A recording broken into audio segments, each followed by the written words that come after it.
Hello नमस्कार दोस्तों, स्वागत है आप सभी का आपके अपने YouTube channel Ranjan sir SSS88 में। दोस्तों आज हम लोग स्टडी करने वाले हैं सिंपल इंटरेस्ट। सिंपल इंटरेस्ट का अर्थ होता है दोस्तों साधारण ब्याज। तो दोस्तों इस शानदार टॉपिक को शानदार तरीके से एक्सप्लेन करेंगे। वीडियो में लास्ट तक बने रहिएगा अगर आपको ये नॉलेज चाहिए तो दोस्तों स्टार्ट करते हैं। तो देखिए क्या है आज का टॉपिक है दोस्तों, सिंपल इंटरेस्ट। सिंपल इंटरेस्ट का जो शॉर्टकट यानी शॉर्टकट सिंबल में हम लोग बोलते हैं SI। सिंपल का शॉर्ट होता है S और I इंटरेस्ट का शॉर्टकट होता है I। यानी कहा जाए तो SI का फुल फॉर्म हो गया S फॉर सिंपल और I फॉर इंटरेस्ट। अब देखिए सिंपल का मतलब हो गया साधारण और इंटरेस्ट का मतलब हो गया दोस्तों ब्याज। तो इस प्रकार से कह सकते हैं कि जो हम लोग सीखने वाले हैं सिंपल इंटरेस्ट, जिसका अर्थ होता है साधारण ब्याज। तो देखिए साधारण ब्याज होता क्या है दोस्तों। तो दोस्तों यहाँ पे देख रखे हैं कि मतलब मैंने पहले से ये मतलब डिफिनेशन लिख रखे हैं जिससे कि वीडियो लंबा ना हो, वीडियो मतलब शॉर्टकट हो और कम समय में एक अच्छे नॉलेज अच्छे ज्ञान की प्राप्ति आपको हो। तो दोस्तों देखिए यहाँ पे आजकल जो मॉडर्न समय जो चल रहा है, मॉडर्न यानी अभी का जो समय चल रहा है दोस्तों, इस समय ये हो रहा है मॉडर्न समय में कि मतलब ब्याज की जो समस्या है ना, इंटरेस्ट वाली समस्या, सभी के पास आर्थिक समस्या है। जब आर्थिक समस्या आती है तो क्या होता है, कभी कभी इमरजेंसी केसेस हो जाता है, घर में कोई बीमार पड़ गए या कुछ और प्रॉब्लम के बस आपको कर्ज लेना पड़ता है। तो कर्ज आप कहाँ से लेते हैं, या तो अपने किसी दोस्त से लेते हैं या किसी रिलेटिव वाले से लेते हैं, किसी परिवार से लेते हैं, या तो हो सके दोस्तों तो आप बैंक से लेते हैं, यानी कहीं ना कहीं से आप लेते हैं। तो इस प्रकार से जो आप लोन प्राप्त करते हैं ना किसी संस्था के द्वारा या किसी व्यक्ति के द्वारा या किसी रिलेटिव के द्वारा, तो इस लोन को हम लोग बोलते हैं दोस्तों मूलधन। तो जरा समझेंगे दोस्तों फिर से, मूलधन होता क्या है। मूलधन जिसको बोलते हैं दोस्तों हम लोग प्रिंसिपल।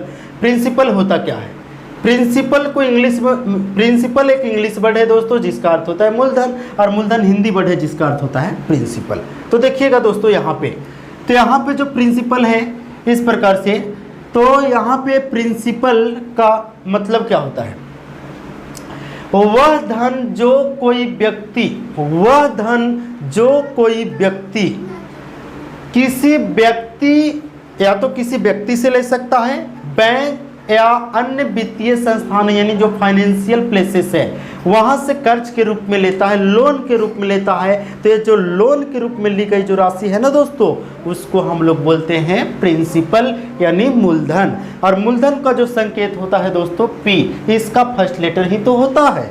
तो दोस्तों आसानी से आप समझ गए होंगे कि मूलधन होता क्या है। मान लीजिए आपने मुझसे 100 रुपये लिए, तो मुझसे जो 100 रुपये आप लिए ना लोन के रूप में, तो उसी को बोलते हैं मूलधन। या मान लीजिए एग्जाम्पल के तौर पे राम ने श्याम से 5000 रुपया लिया। किसने पैसा लिया, तो राम ने 5000 रुपया लिया।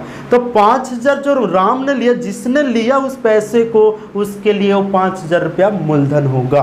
तो राम के लिए यहाँ पे मूलधन होगा। चलिए दोस्तों अब क्या करना है, समय क्या होता है। समय जिसे बोलते हैं टाइम। टाइम क्या होता है दोस्तों, जब आप किसी से कर्ज लेते हैं तो उस समय आप मतलब प्रॉमिस करते हैं कि मैं आपको 2 दिन 4 दिन 10 दिन 10 महीने 4 साल 20 साल 50 साल यानी जितने, यानी आप एक टाइमिंग देते हैं। टाइमिंग आपका क्या होता है, या तो दिन में बोलते हैं, या तो महीने का नाम लेकर के बोलते हैं, या तो साल का नाम लेकर बोलते हैं। ये 3 ही कंडीशन में टाइम होता है, दिन महीना और साल। ये तीनों कंडीशन में से कोई कंडीशन का अप्लाई कर करके आप बोलते हैं, प्रॉमिस करते हैं कि मैं 10 दिन में दे दूंगा, या 2 महीने में दे दूंगा, या 4 साल में दे दूंगा। तो जो आप निश्चित टाइम दे रहे हैं, अवधि दे रहे हैं, अवधि का मतलब ही समय ही होता है दोस्तों, तो उसी को बोलते हैं समय। तो देखिए यहाँ क्या लिखे हैं, समय का इंग्लिश होता है दोस्तों टाइम, और टाइम का जो फर्स्ट लेटर ही होता है इसका में संकेत, यानी कि फर्स्ट लेटर ही तो संकेत होता है। तो देखिए कर्ज के रूप में लिया गया धन, कर्ज के रूप में लिया गया धन, जो आप पैसा लिए वो एक निश्चित अवधि के बाद दे होता है। दे का मतलब देना होता है। आप जो पैसा लिए हैं तो स्वाभाविक है दोस्तों कि आपको वापस लौटाना पड़ेगा, यानी एक टाइम से लौटाना होगा। जितने दिन का टाइम लिए हैं उतने टाइम के अंदर में आपको लौटाना होगा। तो उस अवधि को ही समय कहते हैं दोस्तों। तो दोस्तों समझ में आ गया होगा। अब चलते हैं दर। दर जिसका इंग्लिश होता है दोस्तों रेट। रेट क्या होता है, जब आप किसी से पैसा लेने जाते हैं ना दोस्तों, तो आपको ये बोला जाता है कि मैं 5% पे दूंगा या 10% पे दूंगा या 20% पे दूंगा। तो इसका मतलब क्या होता है दोस्तों, 5% का अर्थ जरा समझेंगे। 5% अगर बोला दोस्तों ना, तो इसका मतलब हो, देखिए 5 अरे परसेंट का मतलब होता है दोस्तों 100, यानी 100 में 5 रुपया एक्स्ट्रा आपको लेगा। तो समझ लीजिए, अगर वो बोला होता आपको 10%, तो 10% का अर्थ होता है दोस्तों, ये 10 हो गया और परसेंट का मतलब 100, यानी 100 रुपया में 10 रुपया ज़्यादा लेगा। यानी जब आप लौटाएंगे ना दोस्तों, तो आपको 100 रुपये के बदले में 110 रुपया पे करना पड़ेगा। यही है आपका 10%। तो दोस्तों ये जब भी आप पैसा लेते हैं तो आपको परसेंटेज में दिया जाता है, 10% या 5%, या कहा जाए तो उसको साफ शब्दों में 100 रुपया में 5 रुपया, 100 रुपया में 10 रुपया पे दिया जाता है।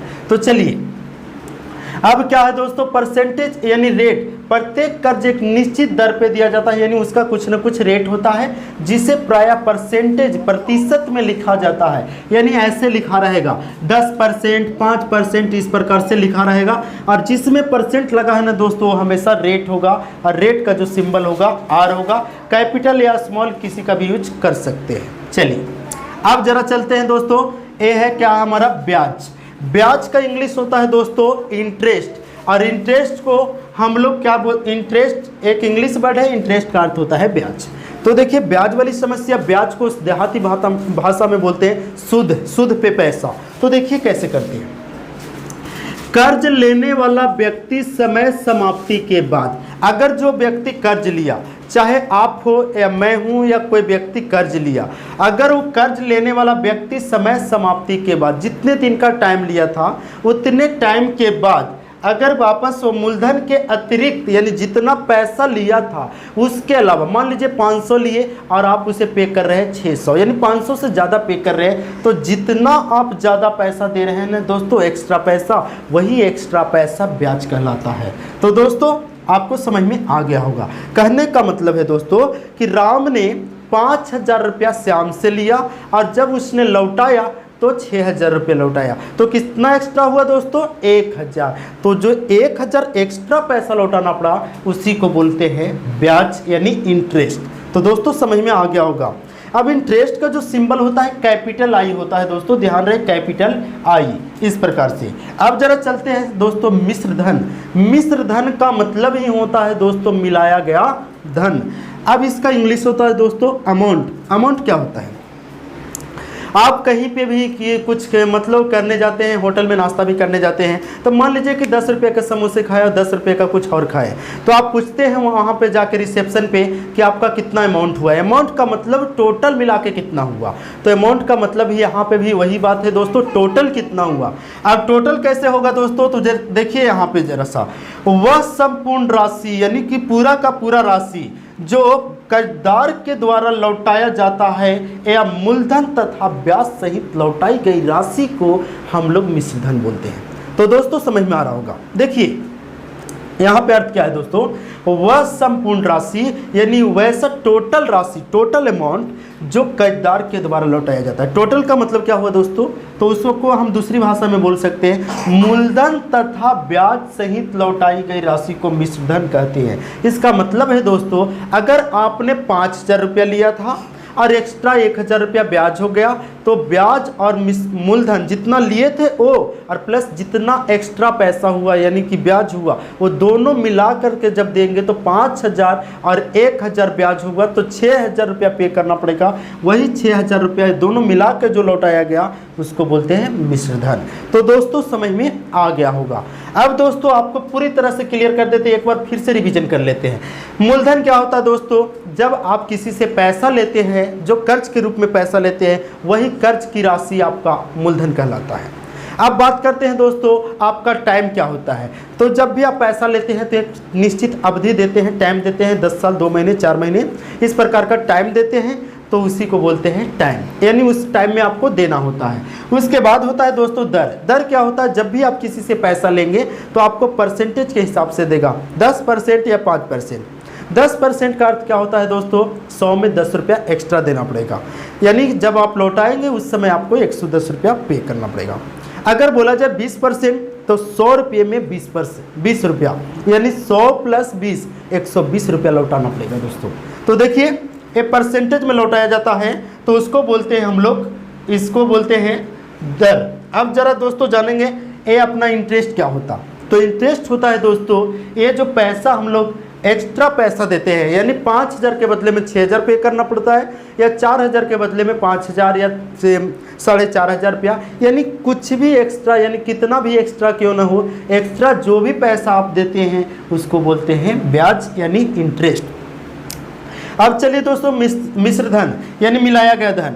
आपका जितना पैसा लिए थे वो तो लौटाना ही पड़ेगा, लेकिन उसके अलावा जो आपका इंटरेस्ट एक्स्ट्रा पैसा हुआ वो दोनों मिलाकर के लौटाना पड़ेगा, तो उसे बोलते हैं अमाउंट। अमाउंट को डिनोट करते हैं कैपिटल ए से। तो दोस्तों इस प्रकार से आप समझ गए होंगे, आसानी से समझ गए होंगे।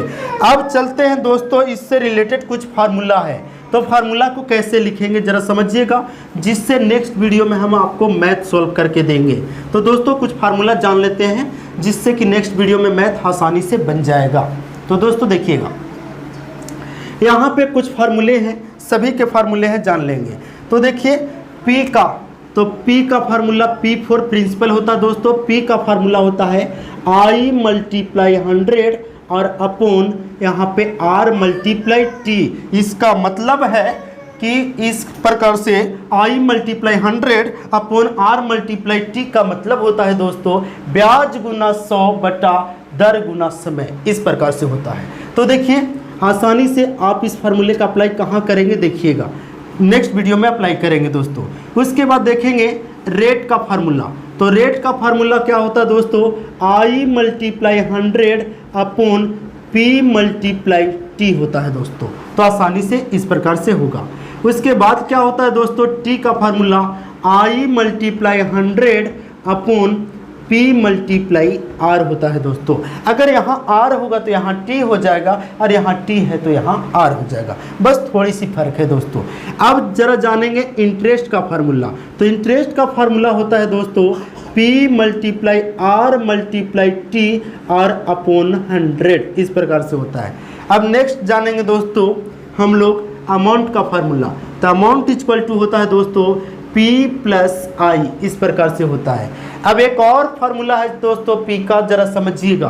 तो P का एक और फार्मूला क्या है, तो होता है A multiply 100 upon 100 plus R multiply T, इस प्रकार के फार्मूले होते हैं दोस्तों।